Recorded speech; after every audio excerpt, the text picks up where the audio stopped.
The weekly check-in with Bill Bekunda. Sundays, 10 a.m. to 12 p.m. Featuring real talk, real stories, real support. This is The Mind Matters on String UG Radio. Your life, your music. Notes and noise.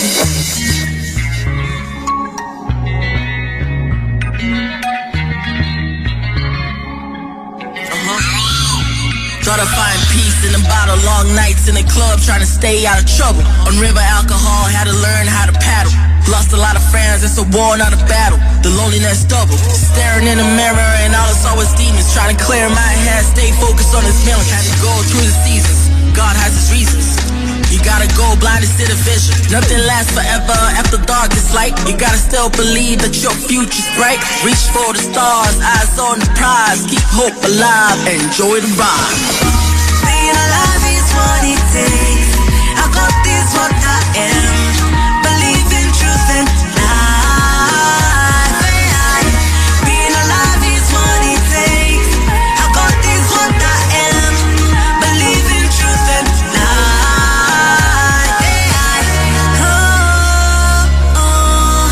Oh, chiquis sola.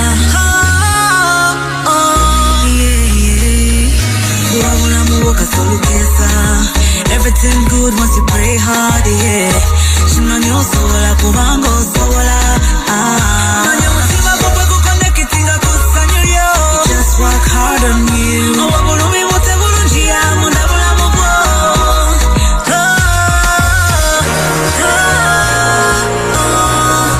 Ochikiriza sola.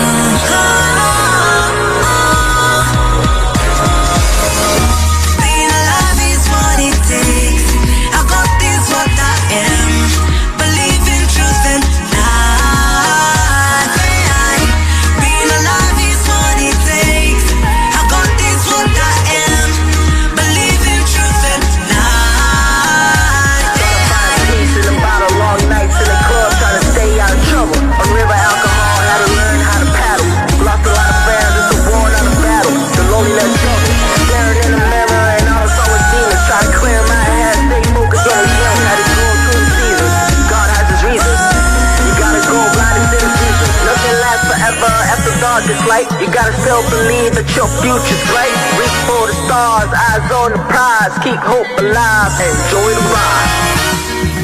Notes and noise.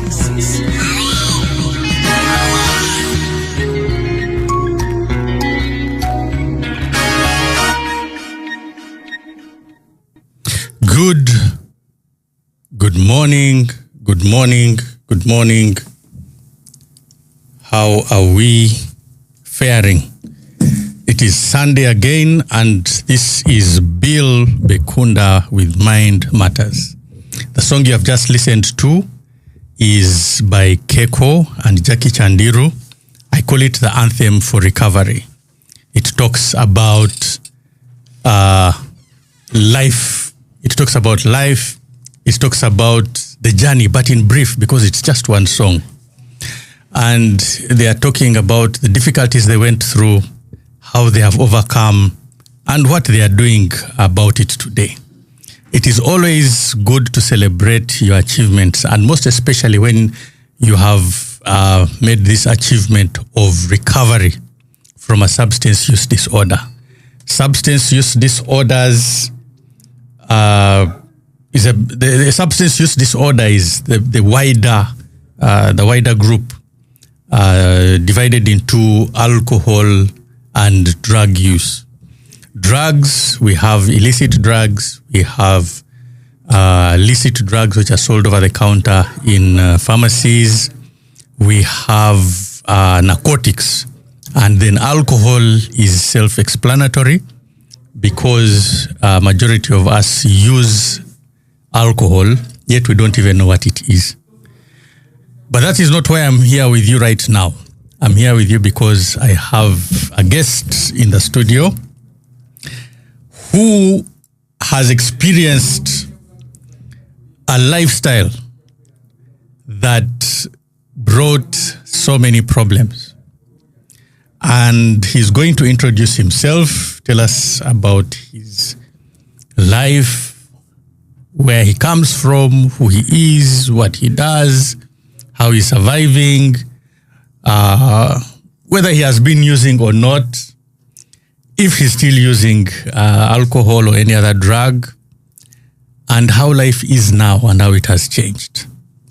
So without wasting time, my guest, please introduce yourself. Thank you so much, Mr. Bill. I'm really humbled to be hosted by you. I'm Francis Xavier Gobi, currently residing within Namuongo, Bare.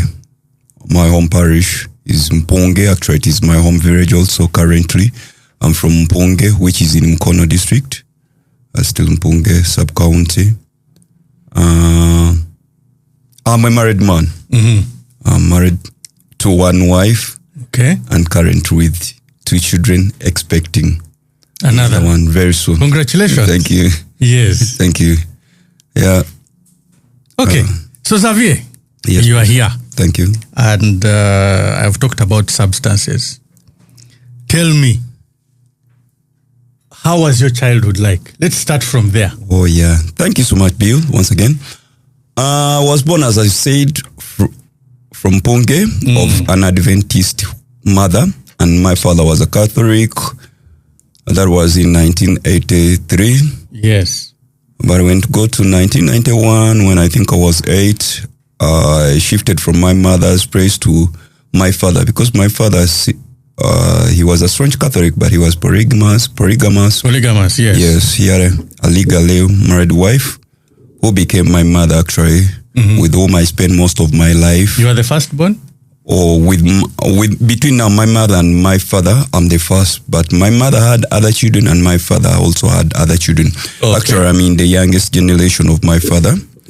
So that was 1991. That's when I shifted from my mom now to my mom, the one who raised me up. That is in Kazoki Tenda. Still, by then it was called Ntengel Sub-County. Now it is the Chisoga Ntengel Town Council. And that's where I spend most of my time. Now, joining this family, I found when they are very staunch Catholics. And I started practicing Catholicism to the extent even I started serving at the altar as an altar boy. I really admire to make it in life. At home, my dad, in a way of earning, making a living, he was brewing some local brew, which we call Tonto, or Mwenge Bigere. And you know, when it is fresh, it is sweet. So I loved it. So you grew up in the atmosphere of of drinking, yes. Okay. So I started drinking, because remember at home it was free, it was given to us free, and I was like tasting it. And I really liked it. What age was that when you started tasting? That was 8, when I was 8 years, 1991. So before that, how were you avoiding it? Because you said it was there. No, remember I've just shifted now. Oh, you have now shifted to where they make it. Because my little mom was an Adventist. At home it wasn't there. Okay. Where I came from, that it was in Punga. So now I enjoyed it. I used to enjoy the vibe actually, which comes with drinking. With drinking, yes. At 8 years old. Yes. I started drinking. That my journey started from there. And okay, here it was not daily. It was now during the time that we've brewed, and we are taking the fresh one, which was sweet. Yeah. But I remember when time went on, I switched from the Tonto or the local brew now, because after making it, we could distill it and we get wallage. Okay. So now I started taking wallage. And this is now at what age? Around 10, 12. So from 8 years old to 12 to 10, yes. 2 years you had graduated from Mwenge Bigere? To Waraj. First explain the difference between Mwenge Bigere and... Mwenge Bigere is the direct juice from the bananas with yeast. Okay. When you put yeast on the banana juice, you get what we call, actually you cover it in a warm press, then you get Tonto. Okay. Which is the Mwenge Bigere. Actually, it was basically juice made out of bananas and added with yeast. So that's what would make you get high. And but for it actually, its after effect wasn't as bad. I mean, could not make me drunk, but at least it would change on my mind. I would feel yes, you would feel something in the brains. I remember the first time that I tasted a beer, it was on my brother's wedding, and actually this was the very first day that I left the village coming to Kampala for my first time. That was in 95. I was in primary 5. My brother was having a wedding and I tasted on a beer. It was Smirnoff. And it was sweet, the red Smirnoff. Okay. But the after effect still was good. I felt good. You felt good when you drank? Yes. Okay. That is what that is very important to know, because when you talk about starting to drink at 8 years old, some people think it's too early. Yeah. Wouldn't your parents caution you or object, or you are stealing it? No. With the tonto, I wasn't stealing. Actually, I was free. Since they knew that tonto would not affect me so much. I remember what they restricted me was the wallage. The wallage, actually, I was restricted from using it. However, remember the vibe that I was getting now in tonto, at least a level that I wasn't feeling it like the one with the wallage. Wallage is so instant. Okay. And maybe what I've forgotten to tell you, as I've said, I'm one of the youngest generation of my family. I grew up with some of my nephews and nieces. At home, there was particularly two of them, the nephews. And there was one who used to do very good things at home, that every time he did something, he was praised. And there was another one that everything that it need, it was criticized. Yeah. Okay. So I wanted so much to be like the other one, the nephew who was always praised. Yeah. And whenever I did something and I didn't get that praise, whenever I didn't feel that appreciation, I needed now like to play my mind also with that drink. And was like, whenever I didn't feel well, I could go for that drink, and it gave me some kind of comfort. After drinking. But you are still a child. Yes, but it was always that discomfort. And even, I had a lot of fear in me. Yeah, and even to fight that fear, actually, like to fit in society, I'd go and take in something and could, like I've said, it gives me that kind of comfortability, false comfortability. Yes. So you start at 8 years old. Yeah. With the Mwenge Bigere. Yes. You graduate to RIG when you're 10 years old. Yes. Where I'm emphasizing is because some people think it's... but this one now, as I've said, the wallage I was just taking it illegally, stealing it. Yes, that one you are stealing it. Yes. But your parents didn't really mind that you are taking the Mwenge Bigere. Remember, I wasn't like losing my balance. Yes. They could not see that I'd lost my balance. There was a way, we like alcoholics as I am, we know how to play our cards basically when you can still control. But you are still a child. That's what I'm asking. How were you balancing it even as a child? No, I can't say that this wasn't full time. It was just occasional. Yes. Like you said, when you'd feel bad. Yes. What is intriguing me is that at even a very young age, you knew when you are feeling low, and you knew when to take something. Yes. You see what I'm saying? Yes. Because at a young age, people think that they are so innocent that they don't understand these things. So now you are going to school. Yeah. Yeah. How did you continue using when you were at school? Remember, I was a desk scholar. You were a desk scholar? Yes, I used to walk from home, that is from Kazo, to Kisoga St. Kudembe. That was my primary school. And that is, as I've said, from 91 to 97. I finished my primary school in 97. And basically, as I've said, booze was this Wengewigele wherever we had brewed. It wasn't that it is usually there. Yes. But every time that we had brewed, and I used also to keep some. I can remember I had my kaboto that I used to keep some, spare some that at least if my moods, whenever I feel that my moods are not okay, I'll take it. And so as a young child, you are actually using alcohol to regulate your mood? Yes. Okay.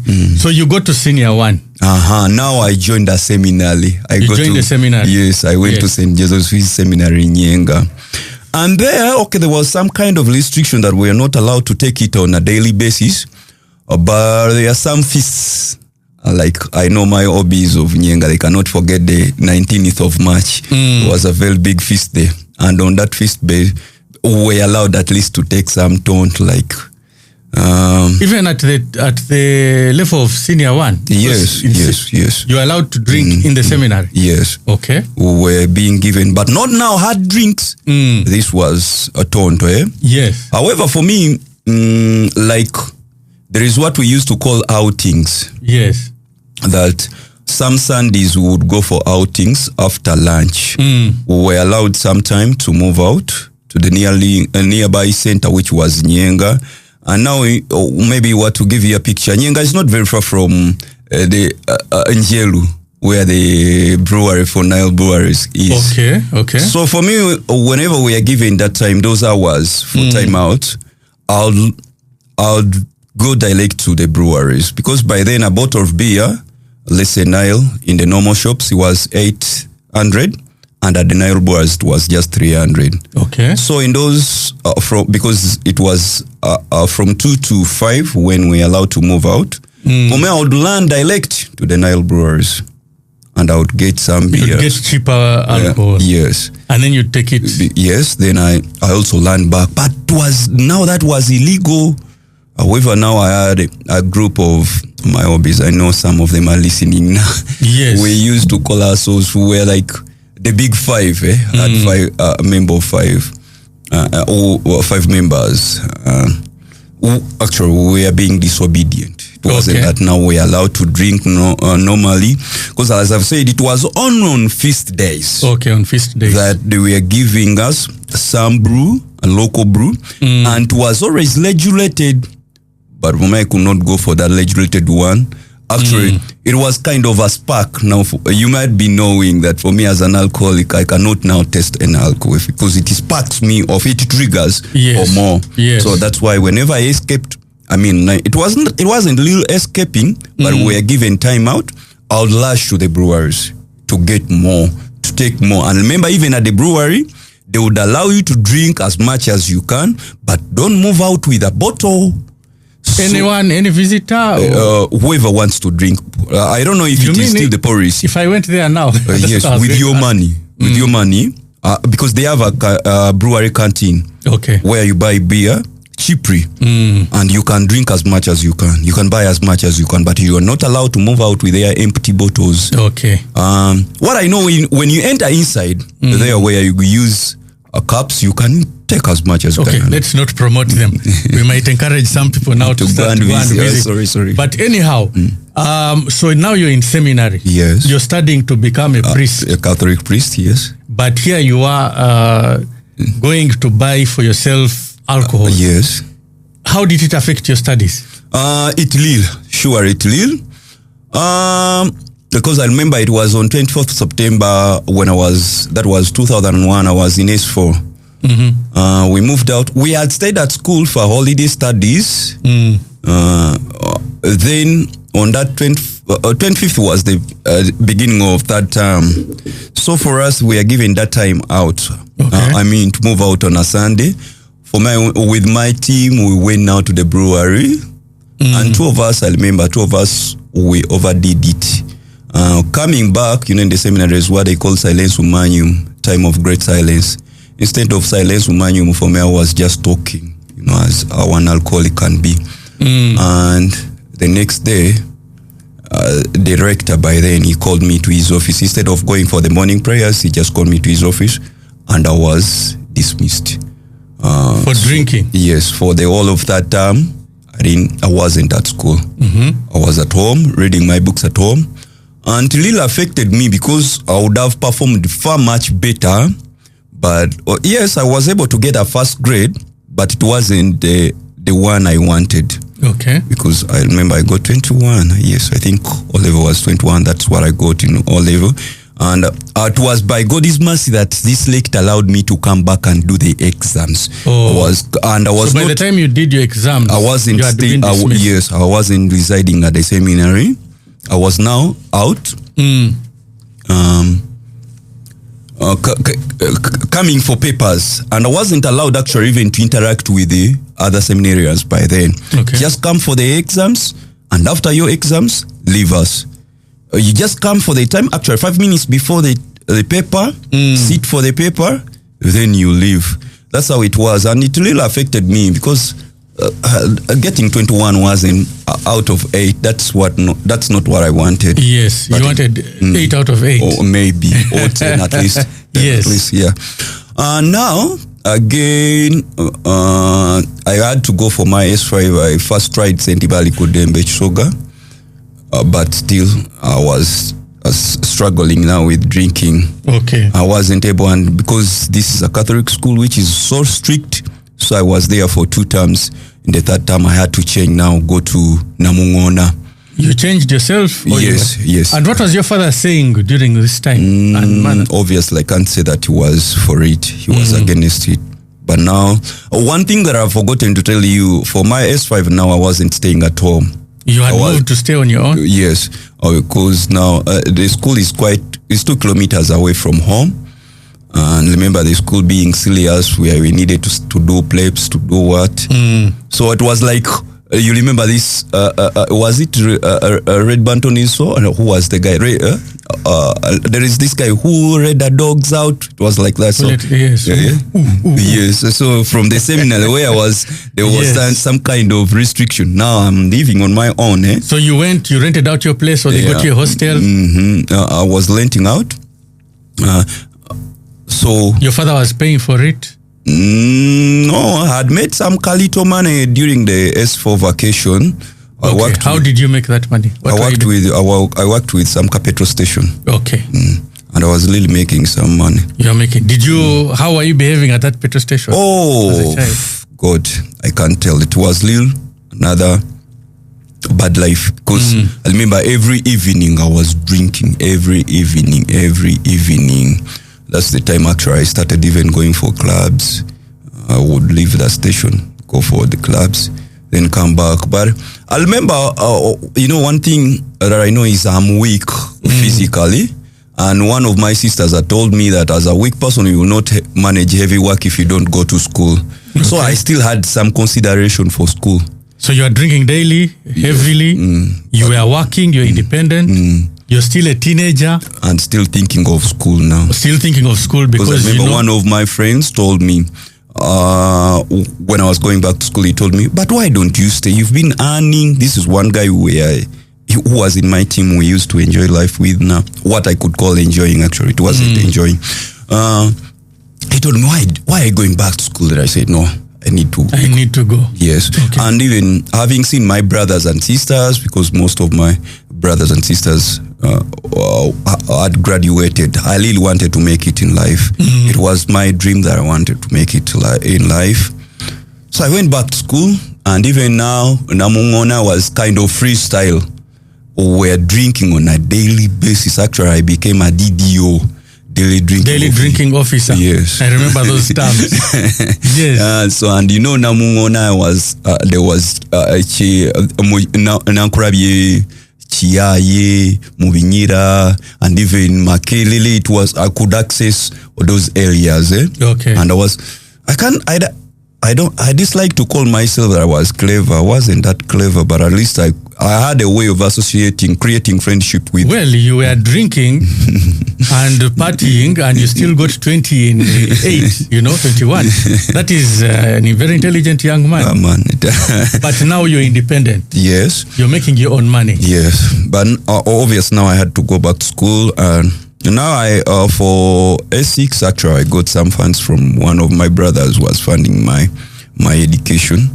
He paid for me, and even my father would send some a little, because now he was an old man by then. He wasn't earning as much but still at S6 I didn't still perform well. I wasn't able to get the universal requirement for scholarship.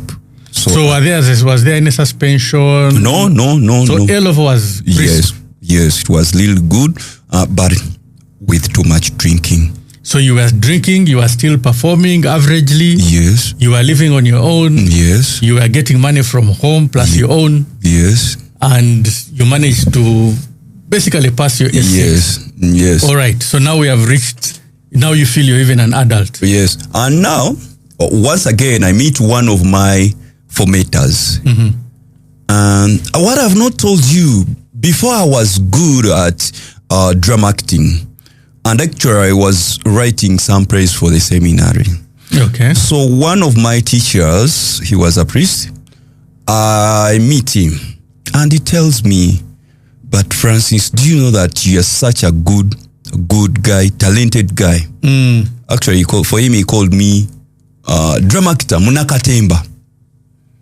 Then I was like, oh, and I had not got on a university scholarship, government scholarship. So he suggests to me that still you can make it, you can become a priest. And he told me, I can recommend you to a missionary group. I said, well, an opportunity has come. He recommended me to a group of priests, missionary priests. I went there for come and see. There's what they call come and see. And after come and see, they admitted me for post-trance. I did my post-trance. Still praying my cards. I was drinking, but now not so much. I could hide from them. I could keep it.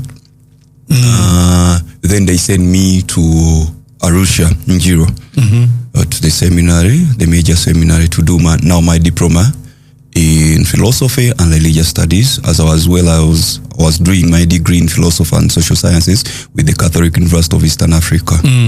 But there was some kind of restriction. However, still in the evenings, I would escape, go to bars. Now I wasn't really going to little bars. There was what we used to call officers' mess. It is near the seminary.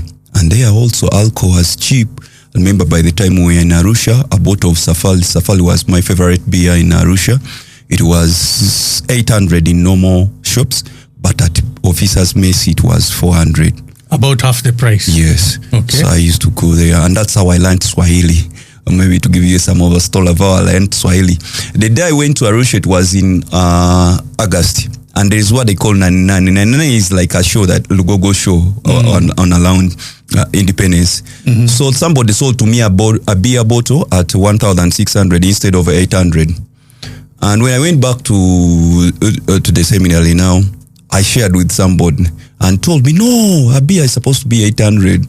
But do you know why they have sold it to you at 1,600? It's because you've been speaking English. When you speak English in Tanzania, they think you're an American. They think you're coming from America. Okay. So I had to learn Swahili now so fast. Within the first month, at least I knew how to ask for naomba safari, ebun saidi. At least I knew those small Kiswahili words, at least for the beer. You know how funny alcohol can be. Yes. So I was still accessing it. But what to say is that still at this time, I can't say that I could control it so much, but I was still in control. Okay. I had not reached the level of depending on it completely, because I could now balance my time for studies, and I now I concentrated on my books, and even this is the time now computers come up, as we've been talking about computers. Yes. Most of my time I spent it on computers, but even I created now friends on computers, and most of them were really funding me, sending me money. Because some were Americans, they were sending me money, and I was using this money now to do what? To buy beers. Okay. And not doing a lot of constructive work. At the end of my philosophical studies, I came out, actually I managed to be among the first three, the best three. I came out with what is called summa cum laude probatus, that is first class with honors. That is your degree? Yes. First class with honors? Yes. You started drinking at 8 years old? Yes. You managed to survive throughout school. You have got a first class honors degree? Yes. Now, with the seminar, after every level, you have to apply. Yes. This is the very first time in my life that I was so honest with my life. Okay. I didn't apply to continue to become a priest. I applied to leave. What was the decision? What was it based on? I'd known myself now that I cannot make a good priest. And I really thank God for that decision, because I think if I had become a priest, and by now I would be maybe dead with alcoholism.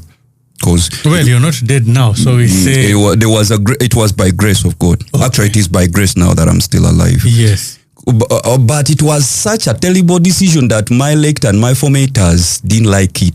Because remember how we play our cards. As alcoholics, we know how to play our cards. We are very good actors. Yes. I used to present myself differently from what I really was. And opening up to these people, telling them the real me, it was little difficult. Actually, I remember very well my lecturer telling me that you should not ask for time. I mean, you should not ask to leave completely. What you should do, ask for time out. You never know, you might go out there and find life difficult, and then you wish to come back. Yes. He told me to ask for 2 years, and he kept on my back. I wanted now the full freedom, but he kept on following me up. He kept on giving me calls. Why not coming back? What? So what I did to switch him off. Now I found this innocent girl with whom now I started dating. Went to her parents, and when the priest heard that at least I'm now staying with somebody, he stopped now following me up. What I've not told you, 1 month after graduating, I graduated on 13th May 2009, and on 14th June I'd landed on a job, which was a very good job by then. You come back from Arusha now? Yes, now I'm in Kampala. I got a job around Namanve Industry area. It was a very good job. They made me the assistant logistics manager. I'll not mention the name of the company because we're not making adverts for such companies here. Yes. So now I'm earning, and by then I was staying with my brother. I started working when I was staying with my brother, who was living nearby. But having stayed with my brother for a few months, I still wanted some freedom. Okay. Because at my brother, he wasn't restricting me, but I wasn't feeling free. You weren't feeling comfortable? Yes. Did you also realize that your drinking by that time was a little bit out of hand? Or it wasn't yet out of hand. You were drinking normally? Yes. And I could go, wake up the next morning, go for my work. No hangover? Yes. I still performed my duties well. The extent that even my bosses promoted me and increased even on my salary. Now I started renting. It is now after renting that now I really started drinking seriously. I really drank because every night after work, good enough at our work, at my workplace, they used to give me breakfast and lunch, so there was no supper. Immediately from work, immediately at 5, I'll just connect to the bar. I now lived a useless life. But you know, someone will ask and say, but you're a man who has got a first class honors. You are in a seminary, at least maybe you had learned something about God. Yes. Then you have got a good job, right? Me, I understand the situation because I've been through it myself. But there are people who don't understand. How can you be qualified? You have a good job, you have gotten a promotion, you are now living alone, having the freedom you wanted, and then how come now the drinking is getting worse? Bill, I'm also asking the same question. You also don't know. To myself.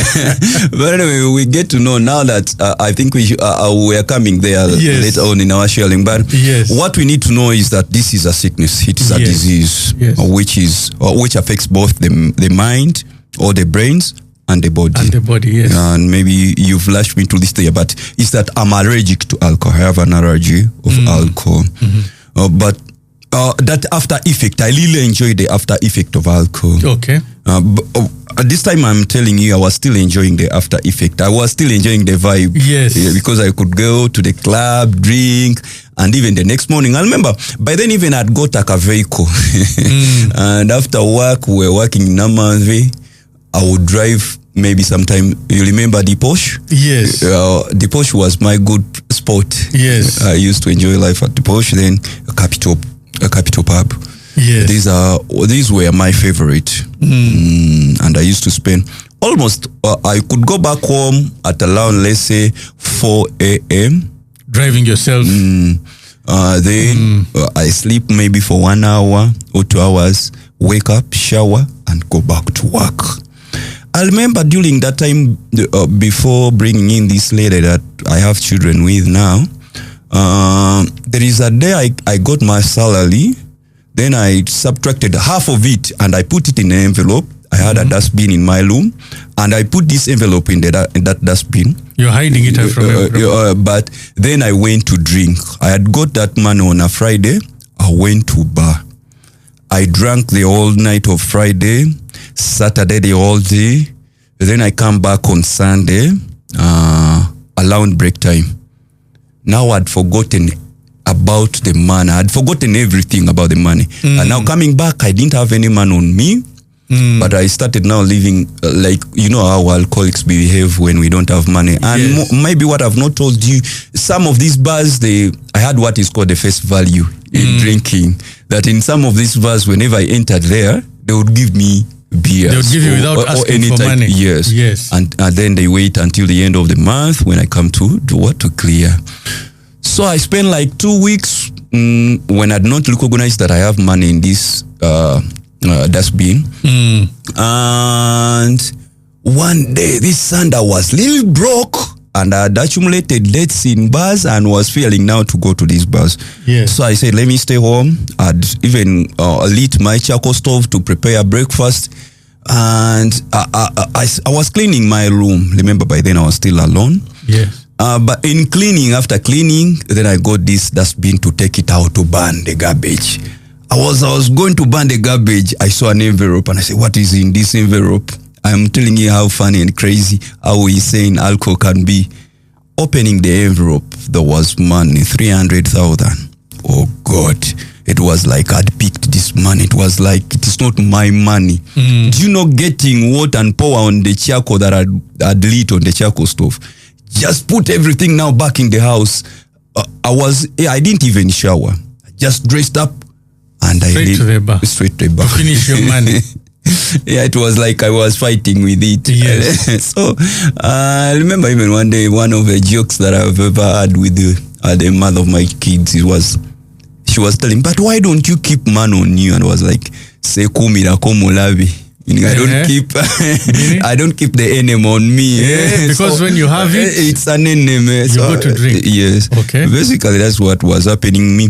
But now, a little more drinking goes on, and I think even my employers now started recognizing it. And one thing that I've not told you, I'm not this talkative when I used not to be talkative when I'm not drunk. When you're sober.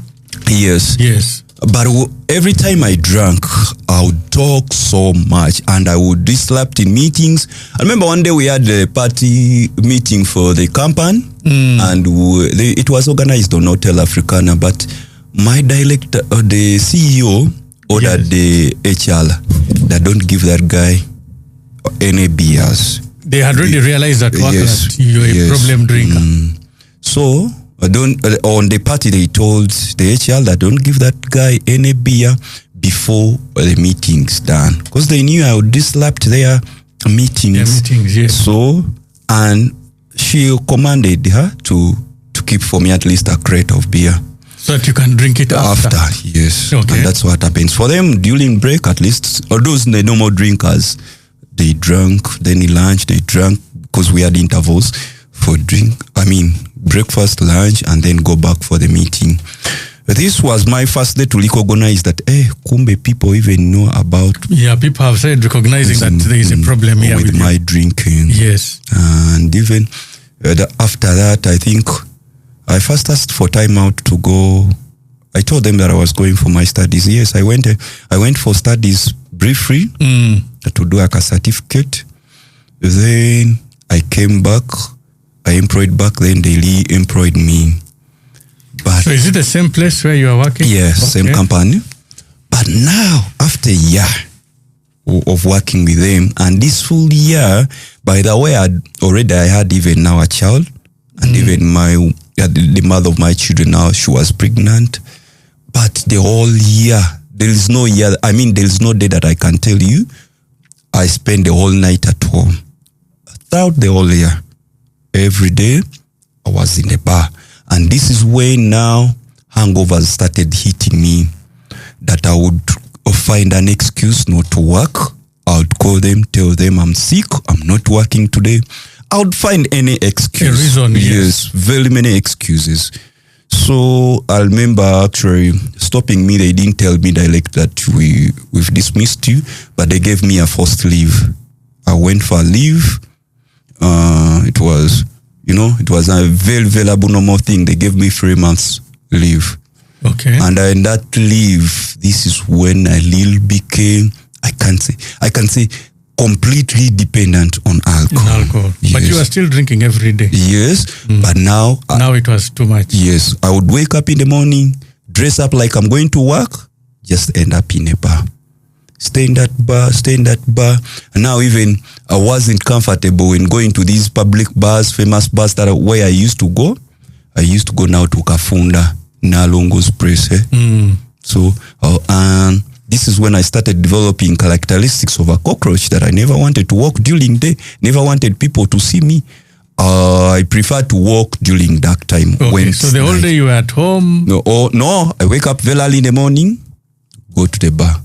So the neighbors would think, remember now I had bought a house, but still in a ghetto area.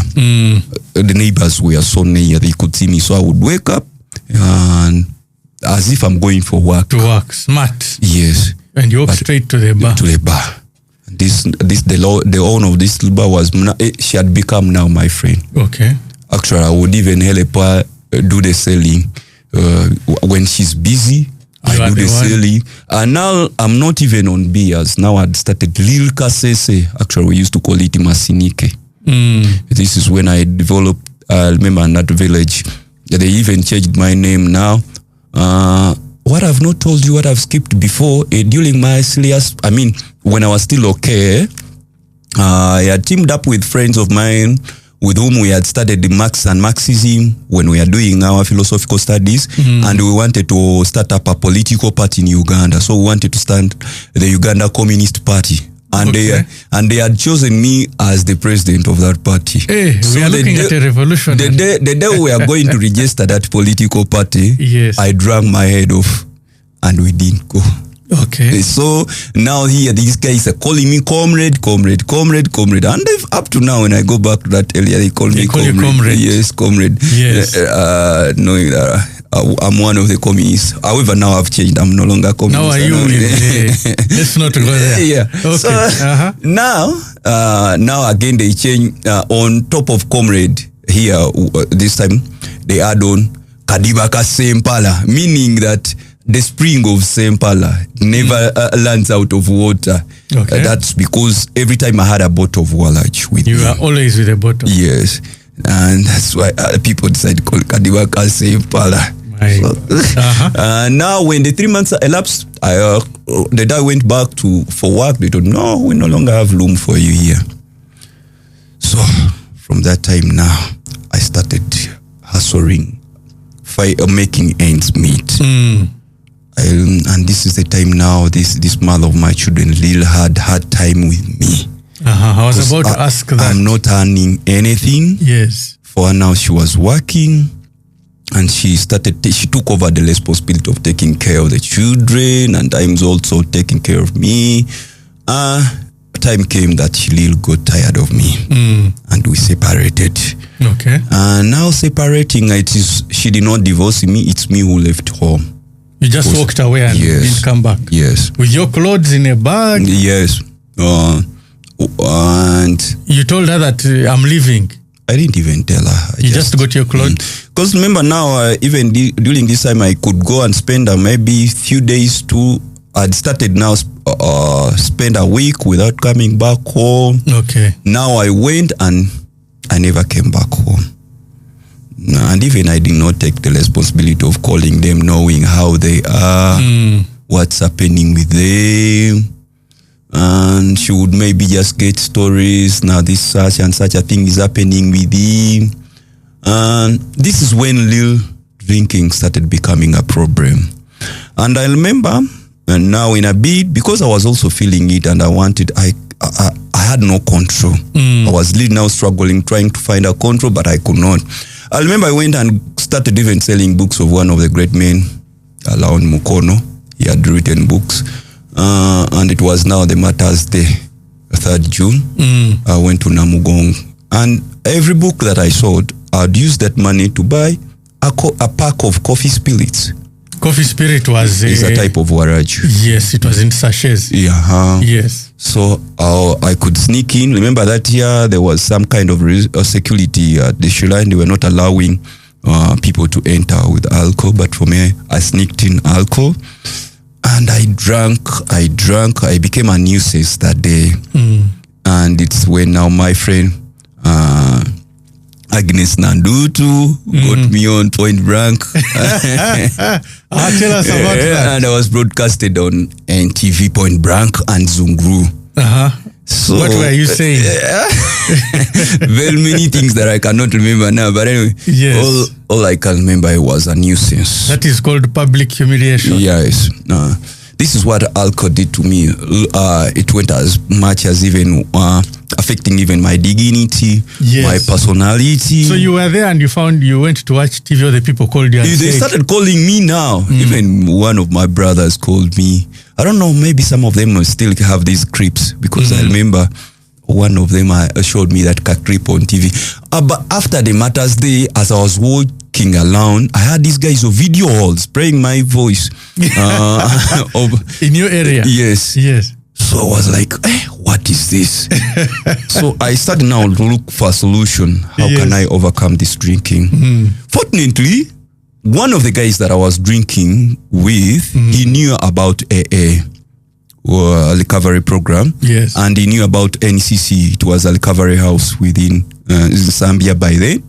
So he gave me contacts of the gentleman who was running this National Care Center, Rehabilitation Center. But I didn't have the money to pay for the rehabilitation, and I wanted the rehabilitation. So what made you decide? Was it that clip? It was one of the reasons. Yes. Actually, I didn't go there that I wanted to stop drinking, but I wanted now to gain my stability in drinking. I wanted to become a normal drinker. Okay. Yes. So you were. I thought in the rehabilitation they will teach me how to be a normal drinker. So you're the one who decided, let me look for a place where I can get help to drink normally. Yes. But you had never heard of it before? Had never. Okay. So when this guy told me, he told me that these guys, they have AA which conducts free meetings at the Christ the King Community Center Hall. By then it was Community Room 3. I went there and I found this gentleman who was so good to me. I found these people very welcoming. They told me, actually, as they were introducing themselves, they introduced, I'm so-and-so an alcoholic, I'm so-and-so an alcoholic. For me, I had not known that I was an alcoholic. It took me time to admit that I was really an alcoholic. What were you thinking at that time? I thought I have a problem with drinking.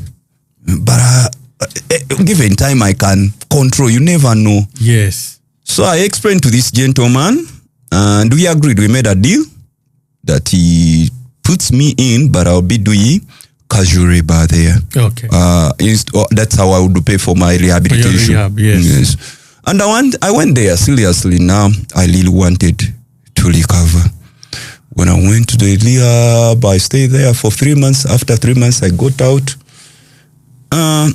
And I stayed sober because I was attending meetings. Okay. But not doing the program seriously. I attended the meeting, and that's when I got in touch with most of these people who had been serious with their program. I was introduced to meetings. I remember by then there was a meeting that was used to take place at the Makere Guest House in the evening, on Monday evening. It was basically a Christian meeting. And I was like, I wanted a miracle to come to me.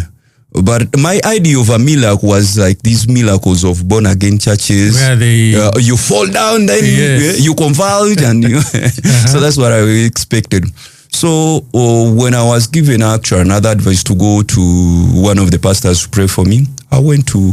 By then, Pastor. But you had stopped. Yes, I'd stopped, but I wanted the miracle. Yes, I wanted a miracle to prove that I will never drink again. So you really wanted to stop at that time. Okay. So I went. Pastor Kanja had started the 77 Days of Glory. I went there season 2, season 3, season 4 for almost 4 months. I became actually an usher there just because that was a way of surviving. But one thing, what I need to tell you, I wasn't doing the recovery program seriously the way it's supposed to be done, as I've come to know now. So I was expecting to be passive. expecting God to do everything for me. Yes. And remember, I had godly ideas in the seminary. Maybe what I've not told you, I can't say that I'm a philosopher, but I'm a student of philosophy. Yes. I had ideas of God. I'd read these people who had talked about God, like Karl Marx, people like Friedrich Nietzsche. I had also my idea of God. I had seen, the Bible, what the Bible says. People like Noah. Noah is one of the holy guys that God saved when he brought about the floods. Yes. But when you read Genesis chapter 9, verse 20 and 21, when he planted his grapes, he crushed the grapes and he made wine out of them. So he drank. They say he was an alcoholic. Yeah, maybe. You are the... I had ideas in the Bible, and it was really hard for these safeties to approach me, because I had even the Bible. Yes. When you read John chapter 2, when Jesus turned water into wine, yes. You go to Matthew chapter 11 verse 18, when he says John the Baptist came neither drinking nor eating, and he said, look at this madman. Then the Son of Man comes drinking and eating. Then he say, look at this glutton, a friend of drunkards. Yes. Yeah, so I had excuses. Then you go to 1 Timothy chapter 5 verse 23, when Paul is writing to Timothy and says, my son, drink water not only, but even a little wine for the good of your stomach, that always gets sick. You go to Ecclesiastes chapter, I think it is 9:7. It says, enjoy life, young man, enjoy your life, drink, eat, enjoy life with the woman. So at least I had some Bible backup for why to drink. And actually, it's now that I've recognized that my idea for God, remember, at one extent, I think I'd become antagonistic. That I started doubting the existence of God. I loved Marx. I really love Marx with his theory of God is dead. Yes. It was Nietzsche who said God is dead, but Marx, for him, he says, religion is an opium of the poor. It gives false hope. Of which is different. I don't want people to take that seriously. Well, now I know many people use the same excuses. Now I know it's still actually people of faith. They have a meal. They have a secret. There is secret in faith that I've come to know now that I'm sober. So in all that, after 9 months of sobriety, a friend of mine, actually one of the members in the group, big up to him. I will not mention his name. He found me a job, and I was taken over as a manager of a sugar factory company that was in Lugozi. It is in Kamuli district. Okay. So these guys had just bought the sugar factory, and they had bought it from an Indian owner. Now I was employed as a manager. And I enjoyed money it. Has started coming back now. Money started coming in. Unfortunately, in the second month of my being a manager, this is now 10 months after being sober. The Indians come to my directors and tell them, you guys, you need to remove your machines from here. The guy who had sold, the Indian who had sold the factory to these directors of mine had died. And now the relatives are coming back and they are telling my new directors that for you guys, you bought the machines. You didn't buy the land. Okay. So you need now to remove your machines from here. So now all of a sudden I lose a job. It was such a big depression, such a big disappointment, I can't explain what happened. Yes. Coming back from Ginger, I didn't even go home. I went directly back. After losing your job, they paid your salary? Yes, they paid me for the first month. So all that money that I came with. 10 months of sobriety went down the drain. And it was really terrible. So when you are going to drink, you didn't even think twice? No, there was no second thought. No. Now this is when I messed up actually my life for so many years. That downfall was so huge that now I started even selling whatever I owned. Okay, we are coming to the close of an hour and we still have another hour to go. So we have some time to continue with this story. Yeah. But just as a recap for what has been happening so far. Yeah. Xavier, I like calling you Xavier, the philosopher, had started at the age of 8 by drinking mwenge bigere. What is it in English? Local brew. It's made from bananas. Banana, Is yes. it the one called? Banana wine over. Yes. You call. Then by 10 years old, you had graduated to drinking crude waraji, Yeah. which you were making at home. Yes. And therefore access was easy. Yeah. Your parents used not to allow you to drink the crude, the waraji, Yeah. but they would allow you to drink the mwenge bigere. Yes. That's that local brew. banana brew. juice with yeast in it. And then you study primary, you finish your primary, your secondary, where you went into a seminary, you managed to get onto university, you go to Arusha. Yeah. When you get to Arusha, you pass, you get a degree, first class honors. Yeah. Now you're a philosopher. You come I'm back, not you yet get a good student job. of philosophy. Yes, you get Yeah. a good job. Yes. It is well earning, but you are drinking. You get your independence, you stay alone, and then the drinking starts getting bad. Yeah. You find things are getting out of hand, Yeah. and you decide, you know what, I need help. Yes. So you take yourself to rehab, Yeah. where you paid for your rehabilitation Yeah. by working for them. Yes. That is a very, very bold step. Yeah. And then now you come out, you are 10 months sober. Yes. I And relapse. you relapse because the job you had gotten for only 1 month, unfortunately, you lost it, not because of your own doing, but because of squabbles within Yeah. families and ownership. So we are going to take a short break, It's okay. and we will be right back to finish this